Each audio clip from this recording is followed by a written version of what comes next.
Amrit noni pain oil, ನೋವಿಗೆ ವಿರಾಮ, ದೇಹಕ್ಕೆ ಆರಾಮ. ಇತ್ತೀಚೆಗಷ್ಟೇ ಧೈರ್ಯಂ ಸರ್ವತ್ರ ಸಾಧನಂ ಸಿನಿಮಾದ ಮೂಲಕ ಬೆಳ್ಳಿ ಪರದೆಯಲ್ಲಿ ಎಲ್ಲ ಕನ್ನಡ ಸಿನಿ ಪ್ರೇಕ್ಷಕರನ್ನ ಎಂಟರ್ಟೈನ್ ಮಾಡಿದಂತಹ ನಟಿ ಅನುಷಾ ರೈ ಅವರು ಈಗ ತುಫಾನ್ ಮೂಲಕ ಮತ್ತೊಮ್ಮೆ ಬೆಳ್ಳಿ ಪರದೆಗೆ ಬರೋದಕ್ಕೆ ಈಗಾಗಲೇ ಸಜ್ಜಾಗಿದ್ದಾರೆ. ಸದ್ಯ ಇದ್ರ ಬಗ್ಗೆ ಮಾತನಾಡೋದಕ್ಕೆ ನಮ್ಮ ಜೊತೆ ಇದ್ದಾರೆ ನಟಿ ಅನುಷಾ ರೈ ಅವರು. ಅನುಷಾ ಅವರೇ, ಮೊದಲನೇದಾಗಿ ನಮಸ್ತೆ, ಹೇಗಿದ್ದೀರಾ? ನಮಸ್ಕಾರ, ನಾನು ತುಂಬ ಚೆನ್ನಾಗಿದ್ದೀನಿ. ನೀವು ಹೇಗಿದ್ದೀರಾ? ನಾನು ಸೂಪರ್ ಆಗಿದ್ದೀನಿ. ತುಫಾನಲ್ಲಿ ಒಂದು ಅದ್ಭುತವಾದಂತಹ ಒಂದು ಯುವರಾಣಿಯ ಪಾತ್ರವನ್ನು ಮಾಡ್ತಿದ್ದೀರಾ. ಏನು ಹೇಳಕ್ಕೆ ಇಷ್ಟಪಡ್ತೀರಾ ನಿಮ್ಮ ಪಾತ್ರದ ಬಗ್ಗೆ? ಎಸ್, ಡೆಫಿನೆಟ್ಲಿ ತೂಫಾನ್ ಅನ್ನೋ ಪ್ರಾಜೆಕ್ಟ್ ನಾನು ಮಾಡ್ತಾ ಇರೋದು ತುಂಬ ಖುಷಿ ಇದೆ. ಎಂಟೈರ್ ಟೀಮ್ಗೆ ನಾನು ಥ್ಯಾಂಕ್ಸ್ ಹೇಳಬೇಕು, ಯಾಕಂದರೆ ಒಂದು ಅದ್ಭುತವಾದ ಪಾತ್ರ ನನಗೆ ಈ ಸಿನಿಮಾದಲ್ಲಿ ಕೊಟ್ಟಿದ್ದಾರೆ. 3 ಡಿಫ್ರೆಂಟ್ ಶೇಡ್ಸ್ ಈ ಸಿನಿಮಾದಲ್ಲಿದೆ. One very cute and innocent and very brave and bold and third ಯುವರಾಣಿ.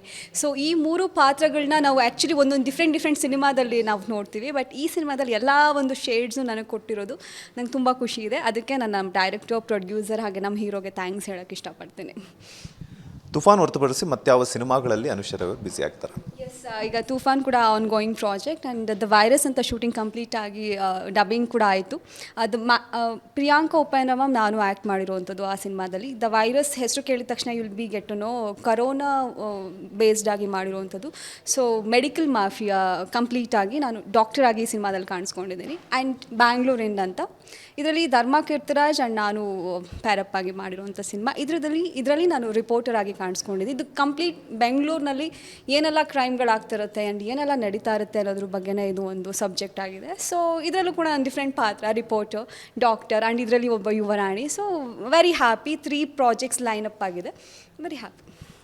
ನೀವು ಈಗ ತಾನೇ ಹೇಳ್ತಾ ಇದ್ರಿ, ನಾನು ರಿಪೋರ್ಟರ್ ಆಗಿ ಎಲ್ಲನೂ ಮಾಡ್ತಿದ್ದೀನಿ. ಈಗ ಬೆಂಗಳೂರಲ್ಲಿ ನಡೀತಿರುವಂತಹ ಕ್ರೈಮ್ಗಳ ಬಗ್ಗೆ ಇತ್ತೀಚೆಗಷ್ಟೇ ನಿಮ್ಗೆ ಗೊತ್ತಿರ್ಬೋದು, ಚಾಲೆಂಜಿಂಗ್ ಸ್ಟಾರ್ ದರ್ಶನ್ ಅವರು ಒಂದು ಕ್ರೈಮಲ್ಲಿ, ಅಂದರೆ ಅಪರಾಧಿ ಅಂತೂ ಆಗಿಲ್ಲ, ಸದ್ಯಕ್ಕೆ ಆರೋಪಿ ಸ್ಥಾನದಲ್ಲಿದ್ದಾರೆ. ಸೊ ನೀವು ಆ್ಯಸ್ ಎ ಆರ್ಟಿಸ್ಟ್ ಆಗಿ ಅಥವಾ ಅವ್ರ ವೆಲ್ವಿಷರ್ ಆಗಿ ಸೊ ಪೋಸ್ಟ್ಗಳನ್ನು ಹಾಕಿದರೆ ಸೋಷಿಯಲ್ ಮೀಡಿಯಾದಲ್ಲಿ, ದರ್ಶನ್ ಸರ್ ಅವ್ರ ಬಗ್ಗೆ ಏನು ಹೇಳಕ್ಕೆ ಇಷ್ಟಪಡ್ತೀರಾ? ಸರ್, ಮೊದಲನೇದಾಗಿ ಈ ಪ್ರಕರಣದ ಬಗ್ಗೆ ಮಾತಾಡೋಷ್ಟು ದೊಡ್ಡೋಳು ನಾನಲ್ಲ. ಆ್ಯಂಡ್ ಎಸ್, ರೇಣುಕಾ ಸ್ವಾಮಿ ಅವರ ಆತ್ಮಕ್ಕೆ ಶಾಂತಿ ಸಿಗಲಿ. ಈ ದುಃಖನ ತಡ್ಕೊಳ್ಳೋವಂಥ ಶಕ್ತಿ ಅವರ ವೈಫ್, ಅವರ ಅಪ್ಪ ಅಮ್ಮ, ಅವರ ಕಂಪ್ಲೀಟ್ ಫ್ಯಾಮಿಲಿಗೆ ಆ ಭಗವಂತ ನೀಡಲಿ ಅಂತ ಕೇಳೋಕ್ಕೆ ಇಷ್ಟಪಡ್ತೀನಿ. ಆ್ಯಂಡ್ ನನ್ನ favourite star Darshan sir situation ತುಂಬ ಕಷ್ಟ ಆಗ್ತಿದೆ. ನೀವೇನು ತೋರಿಸ್ತಾ ಇದ್ದೀರಾ ವಿಜುವಲೈಸ್ನ ನೋಡೋಕ್ಕೆ, ತಪ್ಪು ಮಾಡಿದ್ದಾರೆ ಅನ್ನೋದು ನನಗೂ ಗೊತ್ತಿಲ್ಲ, ನಿಮಗೂ ಗೊತ್ತಿಲ್ಲ, ಇಡೀ ಕರ್ನಾಟಕ ಜನತೆಗೂ ಗೊತ್ತಿಲ್ಲ ಏನಾಗಿದೆ ಅಲ್ಲಿ ಅಂತ ಅನ್ನೋದು. ಸೊ ನೀವು ತೋರಿಸಿರೋದು ಅಷ್ಟೇ ನಾವೆಲ್ಲರೂ ನೋಡಿರೋದು. ನ್ಯಾಯಾಲಯ ಅನ್ನೋದೊಂದಿದೆ, ಕಾನೂನಿದೆ. ಕಾನೂನು ಮುಂದೆ ಭಿಕ್ಷುಕರಿಂದ ಪ್ರಧಾನಮಂತ್ರಿವರೆಗೂ ಕಾನೂನು ಮುಂದೆ ನಾವು ತಲೆ ಬಾಗಲೇಬೇಕಾಗತ್ತೆ. ಕಾನೂನು ಮುಂದೆ ನಾವು ಯಾರೂ ದೊಡ್ಡವರಲ್ಲ. ನ್ಯಾಯ ಮಂದಿರದಲ್ಲಿ ನ್ಯಾಯ ಸತ್ಯದ ಪರ ಇರಲಿ, ಇದೊಂದನ್ನೇ ನಾನು ಎಲ್ಲರ ಮುಂದೆ ಹೇಳ್ತಾ ಇದ್ದೀನಿ. ಆ್ಯಂಡ್ ದರ್ಶನ್ ಸರ್ ಫ್ಯಾನ್ ನಾನು ಇವತ್ತಿಂದ ಅಲ್ಲ, ಸಿನ್ಸ್ ಚೈಲ್ಡ್ಹುಡ್. ನಾನು ಸಿನಿಮಾಗಳನ್ನ ನೋಡೋಕ್ಕೆ ಶುರುವಾಗಿದೆ ಅವ್ರದ್ದು ಲಾಲಿ ಹಾಡು. ಮೆಜೆಸ್ಟಿಕ್ಕಿಂದನೂ ನಾನು ನೋಡಿದ್ದೀನಿ, ಬಟ್ ಅವ್ರ ಫಸ್ಟ್ ಸಿನಿಮಾ ನೋಡಿದ್ದು ನಾನು ಲಾಲಿ ಹಾಡು. ಸೊ ಅವತ್ತಿಂದ ಅವರ ಪ್ರೊಫೆಷನಿಗೆ ನಾನು ಫ್ಯಾನ್ ಆಗಿರೋಂಥಳು. ಅವರ ಪರ್ಸ್ನಲ್ ಲೈಫ್ ನನಗೆ ಗೊತ್ತಿಲ್ಲ. ಆ್ಯಂಡ್ ನಾನು ಇಂಡಸ್ಟ್ರಿಗೆ ಬಂದ ಮೇಲೆ ನಂದು 2 ಸಿನಿಮಾಗಳಿಗೆ ಮುಹೂರ್ತಕ್ಕೆ ಅವ್ರು ಕ್ಲಾಪ್ ಮಾಡಿರೋದು, ಟ್ರೈಲರ್ ಲಾಂಚ್ ಬಂದು ಮಾಡಿಕೊಟ್ಟಿದ್ದಾರೆ. ಸೊ ಅಲ್ಲಿಂದ ನೋಡಿರೋಂಥ ದರ್ಶನ್ ಸರ್, ಅಂದರೆ ನಾ ಕಂಡ ದರ್ಶನ್ ಸರ್ ತುಂಬ ಒಳ್ಳೆಯದನ್ನೇ ಮಾಡಿದ್ದಾರೆ. ನನ್ನ ಪೋಸ್ಟ್ನಲ್ಲೂ ಕೂಡ ನಾನು ಅದನ್ನೇ ಬರೆದಿದ್ದೀನಿ. 365 ದಿನವೂ ನೀವು ನಮಗೆ ಊಟ ಹಾಕ್ತೀರಾ, ಒಂದಿನ ಮಾತ್ರ ನನ್ನ ಹುಟ್ಟುಹಬ್ಬದ ದಿನ ನಾನು ಅಭಿಮಾನಿಗಳಿಗೆ ಊಟ ಹಾಕ್ತೀನಿ, ನನ್ನ ಹೆಸ್ರನ್ನ, ನನ್ನ ಒಂದು ಮುಖನ ನೀವು ಅಚ್ಚೆ ಹಾಕಿಸ್ಕೋಬೇಡಿ ಅಂತ ಹೇಳಿ ಅವರೇ ನನ್ನ ಸೆಲೆಬ್ರಿಟೀಸ್ ಅಂತ ಅಂದ್ಬಿಟ್ಟು ಅವರ ಎದೆ ಮೇಲೆ ಟಾಟು ಹಾಕಿಸ್ಕೊಳ್ತಾರೆ. ಆ್ಯಂಡ್ ರೋಡಲ್ಲಿ ಹೋಗ್ಬೇಕು, ನನ್ನ ಪೋಸ್ಟ್ ಬಗ್ಗೆ ನಾನು ಹೇಳ್ತಾ ಇದ್ದೀನಿ. ಆ್ಯಂಡ್ ರೋಡಲ್ಲಿ ಹೋಗಬೇಕಾದ್ರೂ ಕೂಡ ಅವ್ರ ಕಾರ್ ಹೋಗ್ಬೇಕಾರೆ, ಯಾಕಂದರೆ ಅವ್ರಿಗೆ ಹುಚ್ಚ ಅಭಿಮಾನಿಗಳಿರೋದು, ಅಂದರೆ ಹುಚ್ಚ ಅಭಿಮಾನಿಗಳಂದರೆ ತಪ್ಪಾಗುತ್ತೆ, ಅವ್ರನ್ನ ತುಂಬ ಪ್ರೀತಿಸುವಂಥ ಅಭಿಮಾನಿಗಳು ಜಾಸ್ತಿ ಇದ್ದಾರೆ ನಮ್ಮ ಕರ್ನಾಟಕದಲ್ಲಿ. ಸೊ ಅವ್ರ ಕಾರ್ ಎಲ್ಲೋ ನೋಡಿದ ತಕ್ಷಣ ಒಂದು ಎಕ್ಸೈಟ್ಮೆಂಟಲ್ಲಿ ನಾವು ಬಾಸ್ನ ನೋಡಬೇಕು ಅಂತ ಅಂದ್ಬಿಟ್ಟು ಅವ್ರ ಹಿಂದೆ 2 ವೀಲರ್ನಲ್ಲಿ ಹೋದಾಗ ಎಷ್ಟೊಂದು ಕಡೆ ಬುದ್ಧಿವಾದ ಹೇಳಿದ್ದಾರೆ. ನಾನು ಹಿಂದೆ ಬರಬೇಡ್ರು, ನಿಮಗೆ ಆದ ಅಂತ ಒಂದು ಫ್ಯಾಮ್ಲಿ ಇದೆ, ಆ್ಯಂಡ್ ನಿಮಗೋಸ್ಕರ ಫ್ಯಾಮ್ಲಿ ಕಾಯ್ತಿರುತ್ತೆ, ನೀವು ಜೋರಾಗಿ ಬಂದು ಏನಾದ್ರು ಅಪಘಾತ ಆಯಿತು ಅಂತಂದರೆ ಅದನ್ನು ಯಾರು ನೋಡ್ತಾರೆ ಅಂತ. ಸೊ ಅಷ್ಟು ಒಳ್ಳೆ ಮನಸ್ಸಿರುವಂಥ ವ್ಯಕ್ತಿ, ಯಾಕೆಂದರೆ ನಾನು ಇದೆಲ್ಲ ಇಂಟರ್ವ್ಯೂಸ್ನಲ್ಲೇ ನೋಡಿರೋವಂಥದ್ದು. ಸೊ ಅಷ್ಟು ಒಳ್ಳೆ ಮನಸ್ಸಿರುವಂಥ ವ್ಯಕ್ತಿ, ಅಷ್ಟು ಒಳ್ಳೆಯದನ್ನು ಮಾಡಿರೋವಂಥ ವ್ಯಕ್ತಿ ಈ ಥರದ್ದೊಂದು ತಪ್ಪಾಗಿದೆ ಅನ್ನೋದು ನಂಬಲು ಅಸಾಧ್ಯ. ನೋಡೋಣ, ಕಾನೂನು ಅನ್ನೋದೊಂದು ಜಸ್ಟಿಸ್ ಕೊಡುತ್ತೆ, ಅದರಲ್ಲಿ ತೀರ್ಪು ಒಳ್ಳೆಯದೇ ಆಗಿರಲಿ, ಎರಡೂ ಕಡೆ ನ್ಯಾಯ ಸಿಗಲಿ ಅಂತಲೇ ಕೇಳೋಕ್ಕೆ ಇಷ್ಟಪಡ್ತೀನಿ. ದರ್ಶನ್ ಸರ್ಗೂ ಒಳ್ಳೇದಾಗಬೇಕು, ರೇಣುಕಾ ಸ್ವಾಮಿಯವ್ರ ಜೀವಕ್ಕೂ ಒಂದು ನ್ಯಾಯ ಸಿಗಬೇಕು. ಈಗ ತಾನೇ ಹೇಳ್ತಿದ್ರೆ ಅವ್ರು ಮಾಡಿರುವಂಥ ದಾನ ಧರ್ಮಗಳ ಬಗ್ಗೆ ಆಗಿರ್ಬೋದು, ಅವ್ರು ಮಾಡಿರುವಂಥ ಒಳ್ಳೆ ಕೆಲಸಗಳ ಬಗ್ಗೆ. ಅಷ್ಟು ಒಳ್ಳೆ ವ್ಯಕ್ತಿ ಇಷ್ಟು ದಿನ ಕನ್ನಡ ಚಿತ್ರರಂಗದಲ್ಲಿ ಕಾಕಿ ತೊಟ್ಟು ಕದರನ್ನು ತೋರಿಸ್ತಾ ಇದ್ರು, ಈಗ ಕಂಬಿ ಹಿಂದೆ ಕಂಬಿ ಹೆಣಿಸ್ತಾ ಇದ್ದಾರೆ. ಸೊ ಏನು ಅನಿಸುತ್ತೆ ಆ ಸಿಚುವೇಶನಲ್ಲಿ ನೋಡಿದಾಗ ಚಾಲೆಂಜಿಂಗ್ ಸ್ಟಾರ್ ದರ್ಶನವನ್ನು ಆ್ಯಸ್ ಎ ಅಭಿಮಾನಿಯಾಗಿ ಏನು ಹೇಳೋಕ್ಕೆ ಇಷ್ಟಪಡ್ತಾರೆ, ಆ್ಯಸ್ ಎ ಆರ್ಟಿಸ್ಟ್ ಆಗಿ ಕೂಡ? ಸರ್ ಆ್ಯಸ್ ಅ ಆರ್ಟಿಸ್ಟಾಗಿ ಮಾತಾಡ್ತೀನಿ ಅಂದರೆ ತಪ್ಪಾಗುತ್ತೆ, ಆ್ಯಸ್ ಅ ಅಭಿಮಾನಿಯಾಗಿ ನಾನು ಮಾತಾಡ್ತೀನಿ. ತುಂಬ ಕಷ್ಟ ಆಗುತ್ತೆ ಸರ್ ಅವ್ರನ್ನ ಆ ಸಿಚುಯೇಷನಲ್ಲಿ ನೋಡೋಕ್ಕೆ. ಇದ್ರ ಬಗ್ಗೆ ಮಾತಾಡೋಷ್ಟು ದೊಡ್ಡೋಳಲ್ಲ, ನಾನು ಮತ್ತೆ ಹೇಳ್ತಾ ಇದ್ದೀನಿ. ಬಟ್ ತುಂಬ ಕಷ್ಟ ಆಗ್ತಿದೆ, ಎರಡೂ ಕಡೆನೂ ಕಣ್ಣಲ್ಲಿ ನೀರು ಬರ್ತಿದೆ ನನಗೆ. ಯಾಕಂದರೆ ನೀವೇ ತೋರಿಸ್ತಾ ಇರೋ ಹಾಗೆ ರೇಣುಕಾ ಸ್ವಾಮಿ ಅವರ ಫ್ಯಾಮಿಲಿ ಅದು ನೋಡಿದಾಗಲೂ ನನಗೆ ಕಣ್ಣಲ್ಲಿ ನೀರು ಬರ್ತಾಯಿದೆ. ಹಿಂಗೆ ಆಗಬಾರ್ದಿತ್ತು, ಆಗೋಯ್ತು, ಕಾನೂನು ಶಿಕ್ಷೆ ಕೊಡಬೇಕಿತ್ತು, ಅದು ಹೆಂಗಾಯಿತು ಯಾಕಾಯಿತು ಅನ್ನೋದು ನಮಗೆ ಗೊತ್ತಿಲ್ಲ. ಆ್ಯಂಡ್ ದರ್ಶನ್ ಸರ್ನು ಈ ಒಂದು ಸಿಚುಯೇಷನಲ್ಲಿ ನೋಡೋದು ತುಂಬ ಕಷ್ಟ ಆಗ್ತಾಯಿದೆ.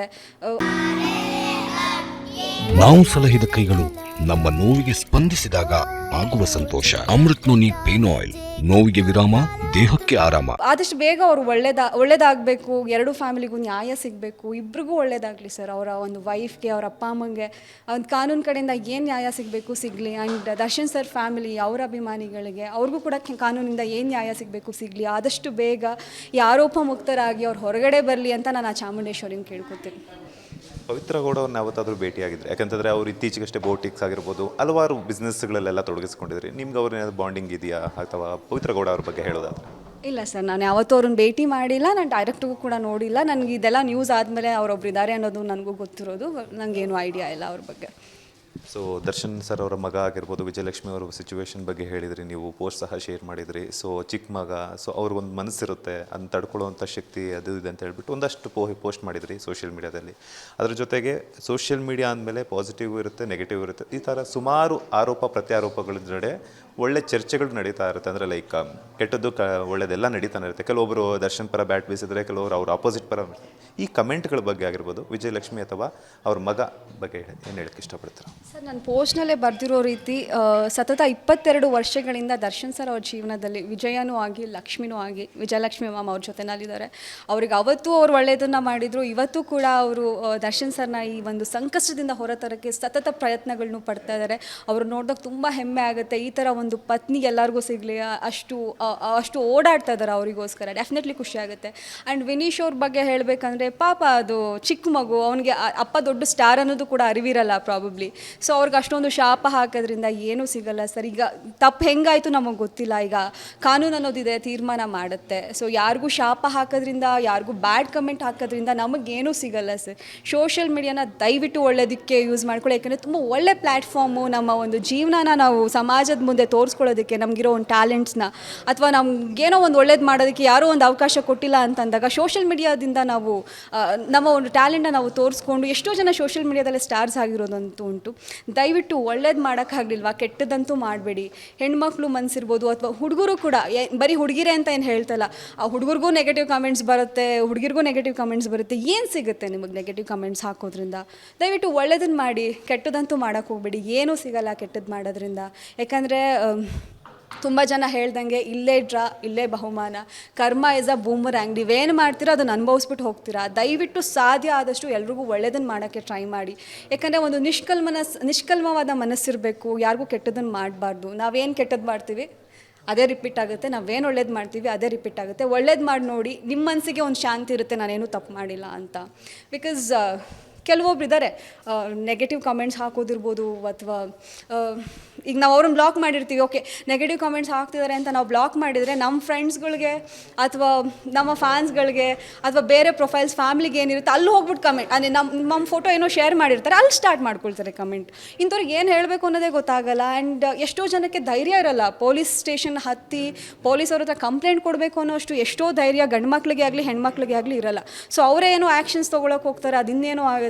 ಸೊ ದಯವಿಟ್ಟು ಒಳ್ಳೇದು ಮಾಡಿ, ಅಷ್ಟೇ ನಾನು ಹೇಳೋಕ್ಕೆ ಇಷ್ಟಪಡ್ತೀನಿ. ನೀವು ಒಳ್ಳೆಯವರಾಗಿರೋದ್ರಿಂದ, ಒಳ್ಳೇದು ಮಾಡೋದ್ರಿಂದ ಯಾರಿಗೂ ಸಮಾಜದಲ್ಲಿ ಯಾವುದೇ ರೀತಿ ಕೆಟ್ಟ ಪರಿಣಾಮಗಳು ಬೀಳಲ್ಲ ಅಂತ ಹೇಳೋಕ್ಕೆ ಇಷ್ಟಪಡ್ತೀನಿ. ಆ್ಯಂಡ್ ಇನ್ನೊಂದು ಏನಂತಂದರೆ, ಈಗ ತಾನೇ ಹೇಳ್ತಾ ಇದ್ರಿ, ದರ್ಶನ್ ಸರ್ ಅವ್ರನ್ನ ಫಾಲೋವರ್ಸ್ ಆಗಿರ್ಬೋದು, ಅಭಿಮಾನ ಪ್ರೀತಿಸುವಂಥರಾಗಿರೋರು ಸುಮಾರು ಜನ ಇದ್ದಾರೆ. ದರ್ಶನ್ ಸರ್ ಯಾವಾಗ ಒಳಗಡೆ ಹೋದ್ರು, ಕೈದಿ ನಂಬರ್ 6106 ಅನ್ನುವಂಥದ್ದು ಅವ್ರು ಕೊಟ್ಟಿದ್ದಾರೆ, ಅಲಾಟ್ ಮಾಡಿದ್ದಾರೆ ಪೊಲೀಸ್ ಡಿಪಾರ್ಟ್ಮೆಂಟ್ ಕಡೆ. ಅದೇ ಒಂದು ಕೈದಿ ನಂಬರ್ ಈಗ ಸೋಷಿಯಲ್ ಮೀಡಿಯಾದಲ್ಲಿ ಟ್ರೆಂಡನ್ನು ಸೆಟ್ ಮಾಡ್ತಿರೋವಂಥದ್ದು. ಸೊ ಕೆಲವರು ಫೋಟೋಶೂಟ್ಸ್ ಆಗಿರ್ಬೋದು, ಹಾಗೆಯೇ ಮಕ್ಕಳಿಗೆ 8 ತಿಂಗಳ ಇತ್ತೀಚೆಗಷ್ಟೇ ನೀವು ನೋಡಿರ್ತೀರ, ಮಗುಗೂ ಸಹ ಕೈದಿ ನಂಬರ್ 6106 ಅಂತ ಹೇಳ್ಬಿಟ್ಟು ಇದೆಲ್ಲ ಮಾಡಿರೋಂಥದ್ದು. ಇದು ಎಷ್ಟು ಮಟ್ಟಿಗೆ ಸರಿ ಅನಿಸುತ್ತೆ? ಯಾಕಂದರೆ ಅಭಿಮಾನ ಅನ್ನೋದು ಇದೆಯಾ ಅಥವಾ ಅಂಧಾಭಿಮಾನ ಆಗ್ತಿದೆಯಾ ಅಂತ ಹೇಳ್ಬಿಟ್ಟು ಏನು ಆ್ಯಸ್ ಎ ಅಭಿಮಾನಿಯಾಗಿ ಏನು ಹೇಳ್ತೀರಾ? ಸರ್, ನೀವು ಅಭಿಮಾನಿ ಹತ್ರನೇ ಕೇಳಿದಾಗ ಇದಕ್ಕೆ ಉತ್ತರ ನಾನು ಏನು ಕೊಡಬೇಕು ಅಂತ ಡೆಫಿನೆಟ್ಲಿ ನನಗೆ ಗೊತ್ತಿಲ್ಲ. ಆ್ಯಂಡ್ ದರ್ಶನ್ ಸರ್ ಸಣ್ಣ ಸ್ಕ್ರ್ಯಾಚಿಂದ ಇವತ್ತು ಸಾಮ್ರಾಜ್ಯನೇ ಕಟ್ಟಿರೋ ಅಂಥ ಒಂದು ದೊಡ್ಡ star. So I don't know ಇದು ಯಾವ ಥರ ಪರಿಣಾಮ ಬೀಳ್ತದೆ ಅಂತ ಅನ್ನೋದು, ನನಗೆ ಯಾರಿಗೆ ಏನು ಹೇಳಬೇಕು ಅನ್ನೋದು ನಂಗೆ ಗೊತ್ತಿಲ್ಲ. ಇದ್ರ ಬಗ್ಗೆ ನೆಗೆಟಿವ್ ಪ್ಲಸ್ ಪಾಸಿಟಿವ್ ಎರಡೂ ಕಮೆಂಟ್ಸು ಸಹ ಬರ್ತಾ ಇದೆ. ಯಾಕಂದರೆ ಚಿಕ್ಕ ಮಕ್ಕಳಿಂದಾನೆ ಹಿಡಿದ್ಬಿಟ್ಟು ಅದರಿಂದ ಫೋಟೋ ಶೂಟ್ಸ್ ಎಲ್ಲ, ಯಾಕಂದರೆ ಕಷ್ಟದಲ್ಲಿ ಆಲ್ರೆಡಿ ಅವರಿದ್ದಾರೆ, ಅದೇ ಒಂದು ನಂಬರ್ನ ಟ್ರೆಂಡ್ ಸೆಟ್ ಮಾಡುವಂಥದ್ದು ಎಷ್ಟು ಸರಿ ಅಂತ ಹೇಳ್ಬಿಟ್ಟು ಎಲ್ಲನೂ ಕೆಲವೊಬ್ಬ ಕಮೆಂಟ್ಸ್ ಎಲ್ಲ ಬರ್ತದೆ. ಅದ್ರ ಬಗ್ಗೆ ಇದ್ರ ಬಗ್ಗೆ ನನಗೆ ಐಡಿಯಾ ಇಲ್ಲ, ಅವ್ರವ್ರ ಅಭಿಮಾನ ಸರ್, ಅದ್ರ ಬಗ್ಗೆ ಮಾತಾಡೋಕ್ಕೆ ನಾನು ಯಾರೂ ಅಲ್ಲ, ಗೊತ್ತಿಲ್ಲ. ಅದು ಅವ್ರ ಮೇಲೆ ದರ್ಶನ್ ಸರ್ ಮೇಲಿರುವಂಥ ಪ್ರೀತಿ, ಬಿಕಾಸ್ ಅದು ಈಗ ಒಬ್ರೇನೋ ಹಳ್ಳಕ್ಕೆ ಬಿದ್ದುಬಿಟ್ಟಿದ್ದಾರೆ ಅಂದಾಗ ಆಳಿಗೊಂದೊಂದು ಕಲ್ಲು ಅಂತ ಎಸೆತಿರ್ತಾರೆ. ಸೊ ಹಂಗೆ ಮಾಡೋದಕ್ಕಿಂತ ಎರಡೂ ಕಡೆ ನ್ಯಾಯ ಸಿಗಲಿ, ರೇಣುಕಾ ಸ್ವಾಮಿ ಅವ್ರ ಜೀವಕ್ಕೂ ಏನೇನೆಲ್ಲ ನ್ಯಾಯ ಸಿಗಬೇಕು ಅನ್ನೋದನ್ನು ಕಾನೂನು ಮಾಡಿಕೊಡ್ಲಿ. ಹಾಗೆ ದರ್ಶನ್ ಸರ್ನು ಕೂಡ ಆದಷ್ಟು ಬೇಗ ಹೊರಗಡೆ ಬರಲಿ, ಯಾಕೆಂದರೆ ಅವ್ರು ಮತ್ತೆ ಸಿನಿಮಾಗಳನ್ನ ಮಾಡಬೇಕು. ನಮ್ಮ ಕನ್ನಡ ಚಿತ್ರರಂಗದಲ್ಲಿ ಇರೋರೇ 4-5 ಜನ ಸೂಪರ್ ಸ್ಟಾರ್ಸು. ಸೊ ಈ ಥರ ಸಮಸ್ಯೆಗಳಿಂದ ಆದಷ್ಟು ಬೇಗ ಮುಕ್ತರಾಗಿ ಬಂದು ಆದಷ್ಟು ಬೇಗ ಅವರ ಸಾಮಾನ್ಯ ಜೀವನನ ಶುರು ಮಾಡಿ ಜನಕ್ಕೆಲ್ಲರೂ ಅವ್ರ ಅಭಿಮಾನಿಗಳು ಪ್ರೀತಿಸುವಂಥ ಜನಗಳು ಏನಿದ್ದಾರೆ ಎಲ್ರಿಗೂ ಖುಷಿ ಸಿಗಲಿ, ಅವ್ರ ಫ್ಯಾಮಿಲಿಗೂ ನೆಮ್ಮದಿ ಸಿಗಲಿ ಅಂತ ಹೇಳೋಕ್ಕೆ ಎರಡೂ ಫ್ಯಾಮಿಲಿಗೆ ನೆಮ್ಮದಿ ಸಿಗಲಿ ಸರ್, ಅಷ್ಟೇ ಹೇಳೋಕ್ಕೆ ಇಷ್ಟಪಡ್ತೀನಿ. ದರ್ಶನ್ ಅವ್ರನ್ನ ಯಾವಾಗ ಭೇಟಿ ಆಗ್ತೀರಾ ಅಂತ ಸರ್ ಗೊತ್ತಿಲ್ಲ, ಆದಷ್ಟು ಬೇಗ ಅವ್ರಿಗೆ ಒಳ್ಳೇದಾಗಲಿ ಅಷ್ಟೇ. ನಾನು ಬಿಕಾಸ್ ಆ್ಯಸ್ ಅ ಅಭಿಮಾನಿಯಾಗಿ ಅವ್ರಿಗೆ ಒಳ್ಳೇದಾಗಬೇಕು, ರೇಣುಕಾ ಸ್ವಾಮಿ ಅವ್ರ ಜೀವಕ್ಕೂ ನ್ಯಾಯ ಸಿಗಬೇಕು ಅಷ್ಟೇ. ನಂಗೆ ಗೊತ್ತಿಲ್ಲ, ಅವ್ರಿಗೊಂದು ನೆಮ್ಮದಿ ಸಿಕ್ಕಿ ಅವ್ರು ಸಮಾಧಾನವಾಗಿ ಅವ್ರ ಫ್ಯಾಮಿಲಿ ಜೊತೆ ಇರಲಿ ಸರ್ ಫಸ್ಟು, ಅಷ್ಟೇ. Thank you so much. ಇಷ್ಟೊತ್ತು ವಿಸ್ತಾರ ನ್ಯೂಸ್ ಜೊತೆ ಮಾತಾಡೋಕ್ಕೆ ಆಲ್ ದ ಬೆಸ್ಟ್, ಒಳ್ಳೆದಾಗಲಿ. ಇದಿಷ್ಟು ನಟಿ ಅನುಷಾ ರೈ ಅವರ ಮಾತು. ಕ್ಯಾಮ್ರಾ ಪರ್ಸನ್ ಜಗದೀಶ್ ಜೊತೆ ಮಂಜುನಾಥ್ ಶ್ರೀನಿವಾಸ್, ವಿಸ್ತಾರ ನ್ಯೂಸ್, ಬೆಂಗಳೂರು. ಅನುಕ್ಷಣದ ಸುದ್ದಿಗಳಿಗಾಗಿ ವಿಸ್ತಾರ ನ್ಯೂಸ್ ಯೂಟ್ಯೂಬ್ ಚಾನೆಲ್ ಸಬ್ಸ್ಕ್ರೈಬ್ ಮಾಡಿ. ಹೊಸ ಸುದ್ದಿಗಳ ನೋಟಿಫಿಕೇಶನ್ಗಾಗಿ ಬೆಲ್ ಐಕಾನ್ ಕ್ಲಿಕ್ ಮಾಡಿ. ಲೇಟೆಸ್ಟ್ ಅಪ್ಡೇಟ್ಸ್ಗಾಗಿ www.vistaranews.com ವೆಬ್ಸೈಟ್ಗೆ ವಿಸಿಟ್ ಮಾಡಿ. ಅಂಗೈಯಲ್ಲೇ ಜಗತ್ತಿನ ಸುದ್ದಿ ತಿಳಿಯಲು ವಿಸ್ತಾರ ನ್ಯೂಸ್ ಕನ್ನಡ ಆಪ್ ಡೌನ್ಲೋಡ್ ಮಾಡಿ.